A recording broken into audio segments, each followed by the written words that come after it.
देश और दुनिया से जुड़ी हर छोटी बड़ी खबरों की जानकारी के लिए हमारे चैनल को आप लाइक करें, शेयर करें, सब्सक्राइब करें और खबरों के अपडेट के लिए नोटिफिकेशन बेल को जरूर दबाएं।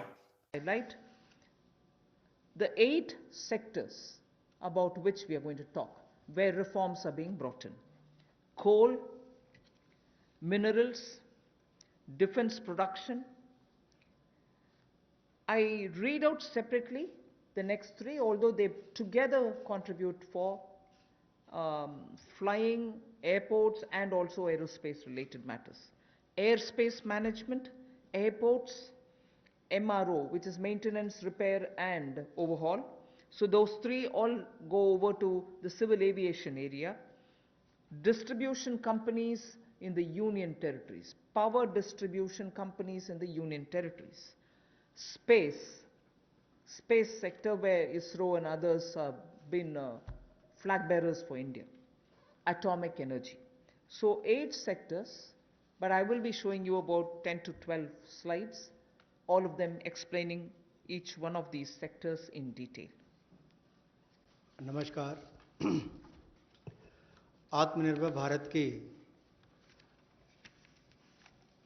जो कल्पना माननीय प्रधानमंत्री जी ने हम सबके सामने रखी थी और 20 लाख करोड़ का पैकेज देश भर के लिए लाए थे, उसी कड़ी में आज चौथी प्रेस वार्ता में नए क्षेत्र कौन से हमारे विकास के लिए हो सकते हैं, उसको लेकर क्या बदलाव, क्या रिफॉर्म्स लाई जा सकती हैं, उसको लेकर आज हम आप सबके सामने आए हैं।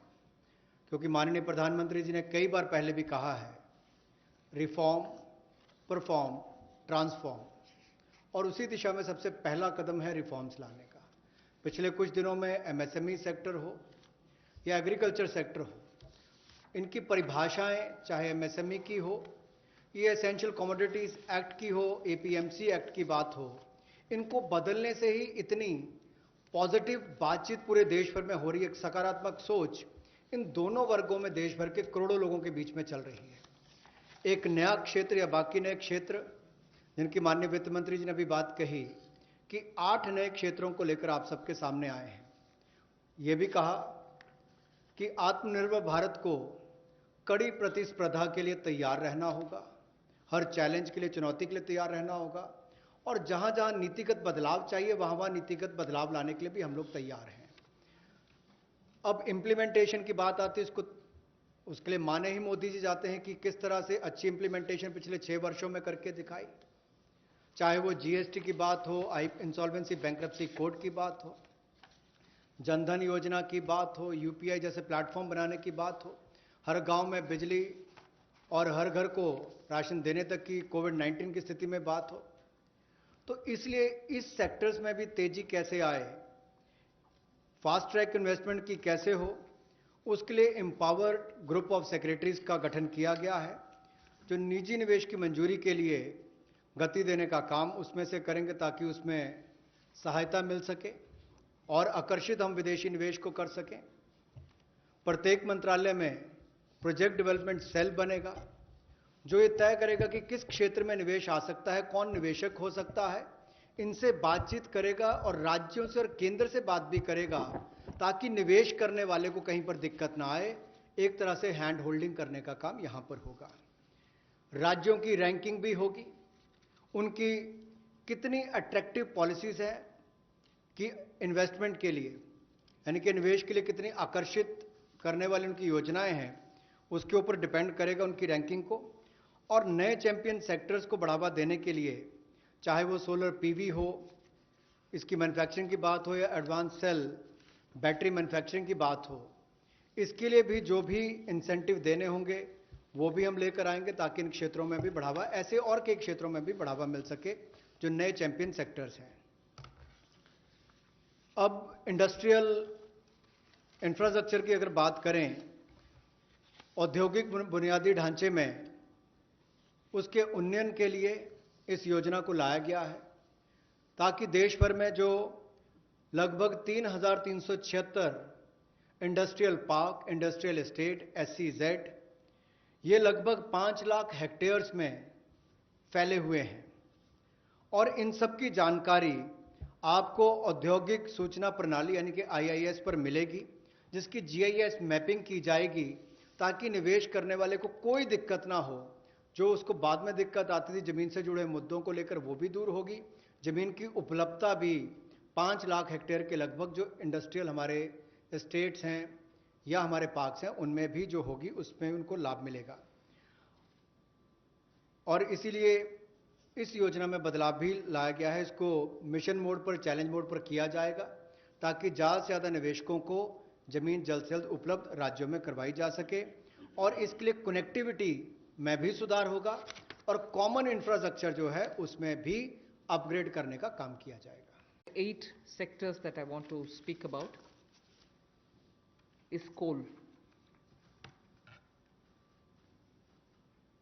There are 4 slides all speaking about the various steps, but I will run through about all the 4, even though the sequencing may be a bit different. Short, what is being done to bring in reforms in the coal sector.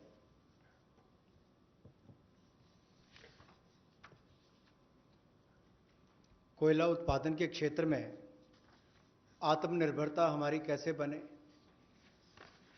और केवल उतना ही कोयला बाहर से लाया जाए जिसकी आवश्यकता है, जो यहां पर उपलब्ध नहीं है। दुनिया का दुनिया के पहले 3 सबसे बड़े भंडारण क्षमताओं में जहां पर कोल ब्लॉक्स है, यानी कि जहां पर कोयला है, उसमें भारत आता है। उसके बावजूद हम शायद अपनी क्षमता का दोहन नहीं कर पाए जो हमारे पास उपलब्ध थी, और इसीलिए कुछ बदलाव इसमें किए जाएंगे ताकि इसमें जो प्रति टन पहले जितने रुपए मिलते थे उसकी बजाय अब राजस्व साझा करने की बात आएगी, उस पर जाया जाएगा। और जैसे पहले जो स्टील प्लांट चलाते थे, बिजली का उत्पादन करते थे, केवल उनको मिलता था। इसके लिए ओपन ऑक्शन भी होगी ताकि ओपन मार्केट में सेल कर सकें, ज़्यादा लोग इसमें आए, ज़्यादा इसका खनन हो सके और इससे देश की अर्थव्यवस्था को और देश के उद्योग को भी बल मिलेगा। लगभग 50 ऐसे नए ब्लॉक्स खनन के लिए नीलामी पर आने वाले समय में उपलब्ध करवाए जाएंगे और इसमें अपफ्रंट पेमेंट की सीलिंग होगी। कोई पात्रता के बड़ी कंडीशन इसमें नहीं है इस तरह की, केवल उनको अपफ्रंट पेमेंट करनी है। और यही नहीं, इसके अलावा जो पार्शली एक्सप्लोर्ड थे हमारे खदान, उनको भी देने का काम किया जाएगा ताकि उनका भी खनन और किया जा सके और उसका लाभ भी मिले। कहीं ना कहीं आंशिक रूप से ये जो अन्वेषण हुआ था, अब इसको निजी क्षेत्र को देकर जल्दी उसमें और लाभ मिल सकता है और प्लेयर्स आएंगे तो खनन ज़्यादा हो पाएगा। और जो अपना समय से पहले खनन की प्रक्रिया को पूरा करता है तो उसको भी इंसेंटिवाइज करने का काम कुछ ऐसे प्रोग्राम्स के माध्यम से किया जाएगा। गैसिफिकेशन के लिए नई अलॉटमेंट्स की जाएंगी ताकि अलग अलग इसमें डाइवर्सिफाइड अपॉर्चुनिटीज मिल सकें उनको। रेवेन्यू शेयर में उनको रिबेट मिलेगा जो सक्सेसफुल कोल बिडर्स होंगे। और यही नहीं, इसके इंफ्रास्ट्रक्चर के डेवलपमेंट के लिए, आधारभूत ढांचे के डेवलपमेंट के लिए लगभग 50,000 करोड़ रुपया खर्च होगा।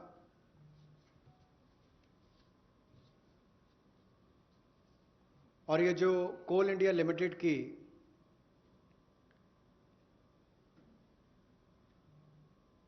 एनहांस्ड एवैक्यूएशन की हम बात करते हैं, NCIL जो कोल इंडिया लिमिटेड की जो खदानें हैं, उसके लिए भी कोल प्रोडक्शन प्राइवेट ब्लॉक्स को दी जाए, उसके लिए भी इसमें अवसर उपलब्ध होंगे। I move to mining of minerals. We spoke about coal all the while, now we talk about minerals. Partially explored blocks, इनकी भी ऑक्शन करने की ऑप्शन दी जाएगी ताकि उसकी एक्सप्लोरेशन भी हो सके और उसकी प्रोडक्शन से भी उसका लाभ लिया जा सके। इसमें प्राइवेट सेक्टर की पार्टिसिपेशन को बल मिलेगा और इससे इस क्षेत्र को बढ़ावा मिलेगा। गैसिफिकेशन की जो बात की गई, इससे भी एक डाइवर्सिफाई करके क्लीन फ्यूल की तरफ जाने की बात अगर हम करें तो उसका भी लाभ मिल पाएगा। और इसमें भी लगभग इंफ्रास्ट्रक्चर की डेवलपमेंट के लिए 50,000 करोड़ रुपये का खर्च होगा। और यही नहीं, जो कन्वेयर बेल्ट वगैरह बनानी है रेलवे तक जाने के लिए, रेल हेड तक जाने के लिए 18,000 करोड़ रुपये का निवेश उसके ऊपर भी होगा। तो वो भी एनवायरनमेंट फ्रेंडली उस तरह के कदम उस पर उठाए जाएंगे, इससे भी उसको बल मिलने वाला है। और कोयले के क्षेत्र में एक ये बड़ा कदम है। कोल बेड मीथेन की जो बात करते हैं उसकी एक्सट्रैक्शन के लिए भी उसमें उनको अधिकार दिए जाएंगे। और ईज ऑफ डूइंग बिजनेस में उसमें भी इसकी सिंप्लीफिकेशन और की जाएगी ताकि माइनिंग प्लान को छोटा किया जा सके। और 40% इसमें ऑटोमेटिक जो इंक्रीज है वो एनुअल प्रोडक्शन में देने का अवसर मिलेगा। और कंसेशन कमर्शियल टर्म्स में कहा जाए तो लगभग 5,000 करोड़ के इसमें वो भी होंगे।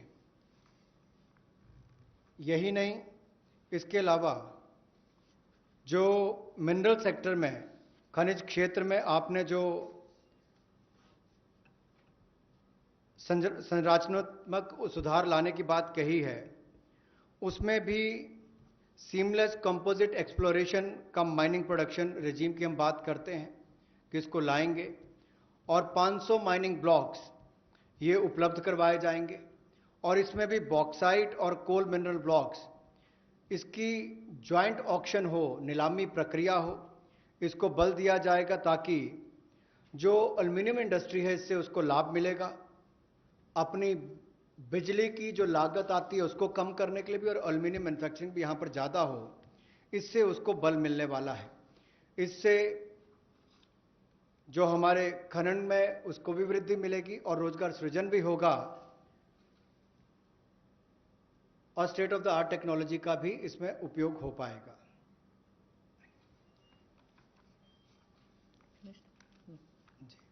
मिनरल इंडेक्स बनाने की एक बात हमने यहाँ पर की है जिसको डेवलप किया जाएगा। और स्टैंप ड्यूटी को रैशनलाइज किया जाएगा उस समय जब वो अवार्ड की जाएगी माइनिंग लीसेस, उस समय उनको कर दिया जाएगा। We now move over to talking about defense production. रक्षा उत्पाद में आत्मनिर्भरता लाने के लिए मेक इन इंडिया को बल देना बहुत आवश्यक है। और पिछले 3 वर्षों में बहुत सारे क्षेत्रों में भारत में इस दिशा में कदम उठाए गए। और रक्षा उत्पाद के लिए मेक इन इंडिया को बल देना और आत्मनिर्भरता लाना इस दिशा में एक कदम है। वेपन्स की लिस्ट को नोटिफाई किया जाएगा, प्लेटफॉर्म्स की लिस्ट को नोटिफाई किया जाएगा और उन पर बैन लगाया जाएगा इंपोर्ट के लिए।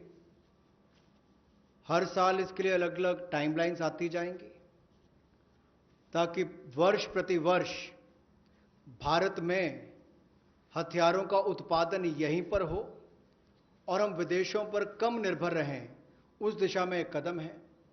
जो पुर्जे भी हमें इंपोर्ट करने पड़ते हैं उसमें भी कमी लाने के लिए उनकी मैन्युफैक्चरिंग यहीं पर हो, भारतीय कंपनियों में उनका निर्माण हो, यहीं पे भारत में हो। और यही नहीं, इसके लिए सेपरेट बजट का प्रावधान भी किया जाएगा जो डोमेस्टिक कैपिटल प्रोक्योरमेंट है उसके लिए। और इससे हमारे डिफेंस इंपोर्ट बिल में भी एक भारी कटौती होगी, लेकिन जिसका सीधा लाभ भारत में बनाने वाली उन कंपनियों को मिलेगा जो हिंदुस्तान के सैन्य की ये आपूर्ति करेंगी। और इसी दिशा में ऑटोनॉमी लाने के लिए और ज़्यादा जवाबदेही, अकाउंटेबिलिटी तय करने के लिए और कामकाज में एफिशिएंसी लाने के लिए ऑर्डिनेंस सप्लाईज जो हैं, जो हमारी कॉरपोरेशन हैं, जो हमारे ऑर्डिनेंस फैक्ट्रीज हैं, उनका कॉरपोरेटाइजेशन यानी कि निगमीकरण करने की हम बात कर रहे हैं। और निगमीकरण और निजीकरण में बहुत अंतर है। ऑर्डिनेंस फैक्ट्री बोर्ड का निगमीकरण होगा ताकि उनके कामकाज में और सुधार हो, बेहतर प्रोडक्ट बन सकें, सेना को और अच्छे हथियार मिल सकें, दुनिया भर के देशों पर हमारी निर्भरता कम हो, हिंदुस्तान के अंदर और रोजगार पैदा हो सके, कंपनियों को लिस्टिंग कराकर उनकी भी क्षमता बढ़ाने का काम किया जा सके, कुल मिलाकर पारदर्शिता और बेहतर प्रदर्शन की ओर हम आगे बढ़ सकें, इसलिए निगमीकरण करना बहुत आवश्यक है। इसलिए ऑर्डिनेंस फैक्ट्री बोर्ड का निगमीकरण किया जाएगा। और दूसरा रिफॉर्म्स, जहां एफडीआई लिमिट है डिफेंस मैन्युफैक्चरिंग के क्षेत्र में, वो स्वचालित प्रत्यक्ष विदेशी निवेश के लिए 49% से बढ़ाकर 74% कर दी जाएगी। यानी कि automatic defence route, automatic FDI का जो रूट है उसके लिए 49% से 74% उसको कर दिया जाएगा लिमिट को। और time bound defence procurement process हमारा हो, इसके लिए त्वरित फैसले लेने का भी काम किया जाएगा। अनुबंध प्रबंधन के लिए प्रोजेक्ट मैनेजमेंट यूनिट का गठन किया जाएगा। और जो GSQRs हैं वेपन्स और प्लेटफॉर्म्स की, उसको भी व्यवहारिक बनाने का काम किया जाएगा। और जो हमारे प्रशिक्षण की प्रक्रियाएं हैं जिसमें बहुत लंबा समय, कई बार वर्षों तक लग जाते हैं, उसका जीर्णोद्धार भी किया जाएगा ताकि उसमें कम समय लगे और जल्दी प्रोक्योरमेंट करने का, ताकि टेस्टिंग समय पर हो जाए, ट्रायल्स हो जाए और हम समय पर उनका ऑर्डर कर सकें। The next three relate to civil aviation. I'll be fairly speedy about them. One relates to airspace management. The next relates to PPP and airports which are being given for management and maintenance. Then MRO hub. The three are civil aviation sector को लेकर जो 3 बड़े कदम हैं, हम सबको पता है समय की बहुत कीमत है और हर व्यक्ति के समय को बचाने का प्रयास किया जाए। इसके लिए हवाई क्षेत्र में, यानी कि जो हवाई जहाज से उड़ते हैं उनके लिए अगर कुल मिलाकर देखा जाए तो मात्र 60% भारतीय हवाई क्षेत्र जो है वो नागरिक विमानों के लिए उपलब्ध है। इसलिए भारतीय नागरिक विमानों को लंबे रास्ते लेने पड़ते हैं, जिसमें लोगों का समय भी जाता है, फ्यूल भी ज़्यादा कंज्यूम होता है। अब भारतीय हवाई क्षेत्र की इस पाबंदी को और सरल और जो हम सुगम बनाएंगे, जिससे नागरिक विमानों के लिए कम समय लगेगा और वो ज़्यादा दक्ष बन सकेंगे। मिलिट्री अफेयर विभाग के साथ समन्वय करके इसको 2 महीने के अंतर्गत सुलझा लिया जाएगा और अवसर उपलब्ध करवाए जाएंगे। इससे विमानन क्षेत्र को 1000 करोड़ रुपए का फायदा होगा, जिससे सीधे तौर पर अगर आप देखें तो एयर टर्बाइन फ्यूल वो बचेगा, तो हमारा इंपोर्ट बिल भी कम होगा, लोगों का समय बचेगा, एनवायरनमेंट बचेगा, पर्यावरण को बचेंगे और समय कम लगेगा। ये एनवायरनमेंट फ्रेंडली इनिशिएटिव भी हमारा है और एयर स्पेस की मैक्सिमम यूटिलाइजेशन भी हो सकेगी। दूसरा, हवाई अड्डों पर अच्छी सुविधाएं और कैसे मिले, इसके लिए वर्ल्ड क्लास एयरपोर्ट्स PPP के माध्यम से, प्राइवेट पार्टनरशिप के माध्यम से कैसे हो। एयरपोर्ट अथॉरिटी ऑफ इंडिया ने ये सार्वजनिक निजी साझेदारी के तहत 6 में से 3 हवाई अड्डों का अनुबंध प्रदान किया है और इसमें से जहां पहले 540 करोड़ रुपया आता था प्रतिवर्ष, अब 1000 करोड़ रुपया आता है। और इसके अलावा एयरपोर्ट अथॉरिटी ऑफ इंडिया को डाउन पेमेंट भी लगभग 2300 करोड़ रुपए की मिलेगी। ये एनुअल रेवेन्यू जो 6 एयरपोर्ट्स का है, और 6 और एयरपोर्ट्स को आइडेंटिफाई किया गया है दूसरे राउंड की बिडिंग के लिए। इसका बिड प्रोसेस भी जल्द शुरू कर दिया जाएगा। अतिरिक्त निवेश जो हम इस प्राइवेट प्लेयर्स के माध्यम से देख रहे हैं निजी क्षेत्र में, ये 12 हवाई अड्डों में पहले और दूसरे चरण में लगभग 13,000 करोड़ रुपए का आएगा। 13,000 करोड़ रुपए का निवेश पहले और दूसरे चरण में 12 हवाई अड्डों में आएगा और 6 और एयरपोर्ट्स के लिए भी जल्द ही तीसरे राउंड में बिडिंग की प्रक्रिया, नीलामी की प्रक्रिया शुरू हो जाएगी। एक और क्षेत्र है जो मेंटेनेंस, रिपेयर, ओवरऑल की बात करते हैं।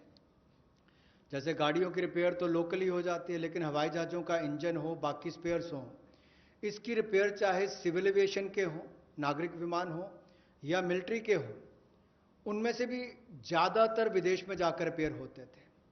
तो एक और हमारे यहाँ के लोगों का रोजगार के अवसर छिनते थे, दूसरा बाहर जाकर उनको मेंटेनेंस करवानी पड़ती थी। अब उसके लिए भी टैक्स रेजिम में बदलाव किए गए, उसमें एमआरओ का लिए इकोसिस्टम बनाया गया जिसको रैशनलाइज किया गया है। इससे लगभग जो 800 करोड़ से लेकर 2000 करोड़ रुपया 3 वर्षों में एयरक्राफ्ट के कंपोनेंट्स की रिपेयर के लिए या एयरफ्रेम की मेंटेनेंस के लिए जो खर्चा होता है उसमें भी बचत होगी और वो काम यहीं पर मिलना शुरू हो जाएगा हिंदुस्तान के अंदर। और जो मेजर इंजन मैन्युफैक्चरर्स हैं वो भी अपने इंजन रिपेयर फैसिलिटीज़ को यहाँ पर भारत में लानी शुरू करेंगे और डिफेंस और सिविल सेक्टर को कन्वर्ज करके भी हम लोग इस सेक्टर को बढ़ावा दे सकते हैं। उस दिशा में कदम उठाए जाएंगे ताकि जो कॉस्ट है एयरलाइंस की या हमारे डिफेंस की वो भी कम आए, उस दिशा में कदम है। I move to talking about the next reform step. The power distribution companies in union territories shall be privatized. विद्युत के क्षेत्र में कुछ बदलाव किए जाएंगे, जहां पर सबसे पहले तो उपभोक्ताओं को उनके अधिकार, पर्याप्त बिजली मिलेगी और अप्रभावी बिजली कंपनियों का जो नुकसान है वो हमारे उपभोक्ताओं को नहीं झेलना पड़ेगा। डिस्कॉम्स को पर्याप्त बिजली उपभोक्ता को उपलब्ध करवानी पड़ेगी, लोड शेडिंग करने वाले को पेनलाइज किया जाएगा। दूसरा, इंडस्ट्री को बल मिलेगा, उद्योग को बढ़ावा मिलेगा, इससे क्रॉस सब्सिडी में कमी आएगी, विद्युत उत्पादन को बढ़ावा मिलेगा और जो विद्युत उत्पादन करने वाली कंपनियां हैं उनमें भी प्रतिस्पर्धा बढ़ेगी और इनको चयनित भी उसी आधार पर किया जाएगा ताकि ये अच्छी सुविधाएं और सर्विसेज दे सकें। बिजली क्षेत्र में स्थिरता आएगी, इसमें कोई रेगुलेटरी एसेट्स नहीं होंगे और टाइमली पेमेंट जो है, समय पर जो पेमेंट है जो पावर यानी कि बिजली का उत्पादन करने वाली कंपनियां उनको होंगी। डीबीटी का लाभ हमने बहुत सारी योजनाओं में देखा है कि किस तरह से माननीय मोदी जी की सरकार ने बहुत सारी योजनाओं को अब डायरेक्ट बेनिफिशियरी ट्रांसफर के रूप से सीधा उपभोक्ता के खाते में पहुंचाने का काम किया, जिसमें उपभोक्ताओं को बहुत लाभ मिला। तो यहां पर भी सब्सिडी डीबीटी के माध्यम से और स्मार्ट प्रीपेड मीटर्स लगाने का काम किया जाएगा ताकि किसी के साथ कोई धोखाधड़ी ना हो सके और उसका भी लाभ मिलेगा। इसके साथ साथ जो वितरण है बिजली का, वो यूनियन टेरिटरीज में उसको प्राइवेटाइजेशन करने के लिए, निजीकरण करने के लिए कदम उठाए जा रहे हैं। इस पे जो सब ऑप्टिमल परफॉर्मेंस इनकी पावर डिस्ट्रीब्यूशन कंपनीज की आ रही है और जो सप्लाई में भी कमी रहती है उसमें भी सुधार होगा और इसमें जो पावर डिपार्टमेंट और यूटिलिटीज़ हैं यूटीज़ में, इनका निजीकरण किया जाएगा। इससे बेहतर सर्विसेज को बल मिलेगा, जैसा मैंने अभी आपको कहा। और यही नहीं, हमारी पावर डिस्ट्रीब्यूशन में भी एफिशिएंसी और आएगी और एक मॉडल के रूप में हम इसको देश भर के लिए खड़ा करके देंगे। सबसे पहले इनको यूनियन टेरिटरीज में खड़ा किया जाएगा और मुझे पूर्ण विश्वास है बाकी राज्य इन मॉडल्स को देखकर अपने अपने राज्यों में सुधार करने के लिए भी भविष्य में आकर्षित होंगे। The next is on social infra projects. For creation of social infrastructure projects, which are like hospitals, because India needs a ramp up on social infrastructure, government has made a provision for 8,100 crores, that will be the total outlay, which will be going in the form of viability gap funding. सामाजिक बुनियादी ढांचे में निजी क्षेत्र के investment को बल देने के लिए कुछ बदलाव उसमें किए गए वायबिलिटी गैप फंडिंग में। और आपने देखा होगा कोविड-19 के समय भी कि स्कूल, अस्पताल ऐसे हमारे जो क्षेत्र हैं जिनका बुनियादी ढांचे में और सुधार चाहिए, उसके लिए बल मिले। इसके लिए थोड़ा बदलाव किया गया है कि 30% केंद्र और 30% जो है हमारा राज्य सरकारें उसमें वायबिलिटी गैप फंडिंग के रूप में देंगी। इससे इस क्षेत्र को बल मिलेगा, लेकिन बाकी सेक्टर्स में 20-20% ही रहेगा और इसमें कुल मिलाकर सामाजिक बुनियादी ढांचे के इस सेक्टर के वायबिलिटी गैप फंडिंग के लिए लगभग 8100 करोड़ रुपए का आउटले किया गया है और इन प्रोजेक्ट को राज्य और केंद्र की सरकारें प्रपोज करेंगी। The last two reform steps that I want to announce relate to space and space. The next one relates to atomic energy. सामाजिक बुनियादी ढांचे में निजी क्षेत्र के इन्वेस्टमेंट को बल देने के लिए कुछ बदलाव उसमें किए गए वायबिलिटी गैप फंडिंग में। और आपने देखा होगा कोविड-19 के समय भी कि स्कूल, अस्पताल ऐसे हमारे जो क्षेत्र हैं जिनका बुनियादी ढांचे में और सुधार चाहिए, उसके लिए बल मिले। इसके लिए थोड़ा बदलाव किया गया है कि 30% केंद्र और 30% जो है हमारा राज्य सरकारें उसमें वायबिलिटी गैप फंडिंग के रूप में देंगी। इससे इस क्षेत्र को बल मिलेगा, लेकिन बाकी सेक्टर्स में 20-20% ही रहेगा और इसमें कुल मिलाकर सामाजिक बुनियादी ढांचे के इस सेक्टर के वायबिलिटी गैप फंडिंग के लिए लगभग 8100 करोड़ रुपए का आउटले किया गया है और इन प्रोजेक्ट को राज्य और केंद्र की सरकारें प्रपोज करेंगी। The last two reform steps that I want to announce relate to space and space. The next one relates to atomic energy. अंतरिक्ष के क्षेत्र में भारत ने बहुत अच्छा काम पिछले कुछ वर्षों में किया है। अब इस क्षेत्र में निजी क्षेत्र भी किस तरह से सहभागी हो, कैसे वो भागीदार बने और उपलब्धियों भरा आने वाला समय हो, इसके लिए अंतरिक्ष क्षेत्र की गतिविधियों में प्रतिपादक वृद्धि लाने के लिए निजी क्षेत्र की भागीदारी को बढ़ाने का अवसर दिया जाएगा, ताकि प्राइवेट कंपनीज को भी बराबरी का एक तरह से अधिकार, जैसे लॉन्च करने की बात हो या सैटेलाइट्स की बात हो या अंतरिक्ष क्षेत्र से जुड़ी हुई सेवाएं देने की बात हो, चाहे कम्युनिकेशन सैटेलाइट से बाकी हो, अनुमानित नीति लाकर हम अंतरिक्ष क्षेत्र में एक बड़ा सुधार लाएंगे। और यही नहीं, निजी क्षेत्र की कंपनियों को इसरो की सुविधाएं या जो एसेट्स हैं उनको इस्तेमाल का प्रावधान करेंगे, ताकि वे अपनी क्षमता बढ़ा सकें और उपलब्धियों भरा हमारा आने वाला समय अंतरिक्ष के क्षेत्र से जुड़ी हुई, चाहे वो सेवाएं हो या खोज हो, उससे जुड़ने के लिए हो।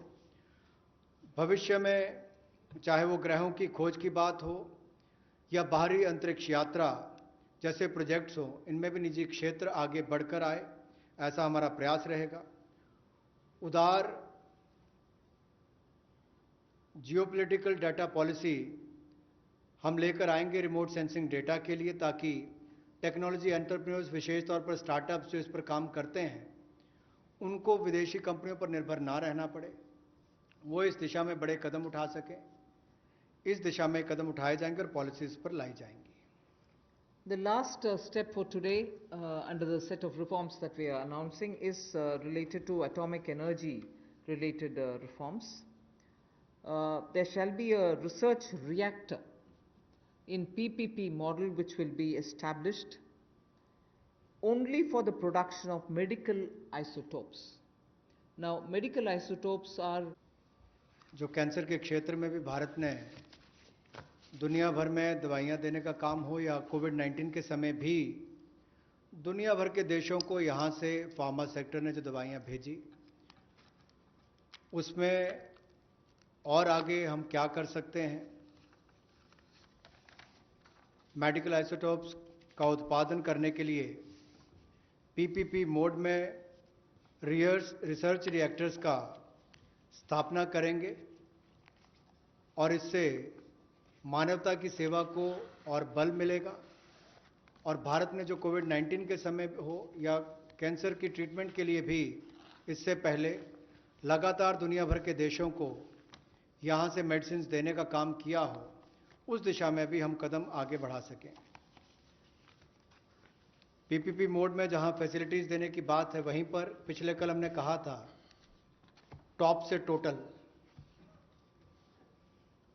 टोमेटो, ऑनियंस, पोटैटो से टोटल यानी कि सभी सब्जियों के लिए 500 करोड़ रुपए का जो हम प्रावधान 6 महीने के लिए लेकर आए थे कि पेरिशेबल गुड्स सड़गल ना जाएं, उनको भंडारण की क्षमता हो, तो उस दिशा में भी और काम हो सके और फैसिलिटीज़ बना सकें। तो उसी लिए ये पीपीपी मोड में एकीकृत खाद्य संरक्षण केंद्र हम लोग विकिरण टेक्नोलॉजी यानी कि इरेडिएशन टेक्नोलॉजी के माध्यम से बनाएंगे ताकि हमारे कृषि क्षेत्र को भी इससे बल मिल सके और भंडारण की क्षमताओं को भी इसका लाभ मिल सके। इसके अलावा जो दुनिया भर में भारत के युवाओं ने स्टार्टअप्स के माध्यम से भारत का नाम रोशन किया है, दुनिया के अग्रणी देशों में भारत को लाकर खड़ा किया, ये भारत के युवाओं की एक बहुत बड़ी उपलब्धि है। उसी दिशा में ये स्टार्टअप के रोबस्ट इकोसिस्टम को हम न्यूक्लियर सेक्टर के साथ जोड़ने जा रहे हैं ताकि टेक्नोलॉजी डेवलपमेंट कम इंक्यूबेशन सेंटर्स को सेटअप किया जा सके, इनकी सिनर्जी हो हमारे रिसर्च फैसिलिटीज़ और टेक्नोलॉजी एंटरप्रेन्योर्स के बीच में। एक बहुत बड़ा कदम है इस दिशा में कि एक नया क्षेत्र हमारे देश के युवाओं को अपनी प्रतिभा दिखाने के लिए मिलेगा। स्टार्टअप्स के माध्यम से उन्होंने दुनिया भर में भारत का नाम रोशन किया है, उससे बल मिलेगा और निश्चित तौर पर इससे आगे बढ़ने के अवसर मिलेंगे। और वहीं पर टॉप से टोटल में हमें टेक्नोलॉजी का लाभ भी किसानों के लिए और भंडारण क्षमता के लिए मिलेगा। बहुत बहुत धन्यवाद। धन्यवाद। Friends, we can take some questions, otherwise आपने किसानों के लिए हाल में कई घोषणाएं की हैं, किसानों को उनकी उपज का अच्छा दाम मिले, उनको अपनी पसंद के बाज़ार में माल बेचने की सुविधा मिले। सरकार कई चीज़ों के एमएसपी घोषित करती है, गेहूं, चावल, तिलहन, कई चीज़ों की एमएसपी हर साल घोषित करती है, लेकिन लगातार ये शिकायत मिलती है कि किसानों को एमएसपी नहीं मिलता है। अभी जैसे सरसों की फसल आ रही है, सोयाबीन की फसल आने वाली है, तो एमएसपी उनको नहीं मिलता है। एक आपका जो एनसीडीएक्स और ये वायदा बाज़ार चलते हैं, फॉरवर्ड मार्केट होती है, उसमें सब में दाम एमएसपी से नीचे बोले जाते हैं, नीचे चलते हैं। तो सरकार इसके बारे में क्या सोच रही है कुछ कि उसमें फॉरवर्ड ट्रेडिंग होती है कि जून में ये रेट होगा, जुलाई में ये रेट होगा, सब एमएसपी से नीचे होता है। तो सरकार जब एक तरफ किसानों को ऊंचा दाम देने की बात कर रही है और दूसरी तरफ फॉरवर्ड मार्केट में दाम एकदम नीचे होता है, कैसे सरकार इसको किसानों को फ़ायदा पहुंचाएगी? एमएसपी जब सरकार देती है, मार्केट रेट से जब प्राइस गिर जाता है, उस समय उनको एमएसपी के द्वारा सरकार प्रोक्योरमेंट में जोड़ने में उनको सही दाम मिल पाएगा। अगर आप बोल रहे हैं एमएसपी नहीं दिया जाता है, ज़रूर वो स्टेट में हम पूछ सकते हैं कि क्या कुछ विषय है। सो मैं इससे ज़्यादा स्पेसिफिकली वो नहीं मिल रहा है, कहाँ नहीं मिल रहा है, ऐसे तर्क कर नहीं सकती हूँ। ज़रूर आपके इन्फॉर्मेशन जो भी राज्य सरकार का है, आप प्लीज़ हमें दे दीजिए। वे ज़रूर किसान को मदद करने के लिए जो करना है ज़रूर करेंगे। Last question 14। Firstly, you referred today while laying out the reforms for the atomic energy and space. What else is there in store for startups in the reforms, in the various announcements that you've made so far? Does the MSME package that you had earlier announced, where 3 lakh crore rupee fund was announced, is that also applicable for startups? Of course. And secondly, you also spoke about the taxation benefits given to the MRO industry. Is it the GST reduction that was done recently that you are referring to, or is there something new under the taxation reforms, or reduced taxation is what you are wanting to say for the MRO industry? All right. Yes, the provisions extended for MSMEs will also be applicable for startups. They are small. They can benefit from it. And on the MRO taxation, yes, Revenue Secretary, you can please. About the MRO, the problem that MRO industry used to face is because the aircraft could fly to any country in the world and get their repair and overhauling done. And India, we have a very promising civil aviation sector. So we want that the MRO industry should be located in India, and as much repair and other things should be done within the country.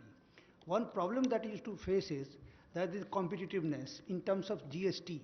The GST rate used to be 18%. So in the GST Council meeting held on March 14th, the rate has been brought down to 5% with full input tax credit. And that is something, which the MRO industries, that will make the MRO industry very competitive.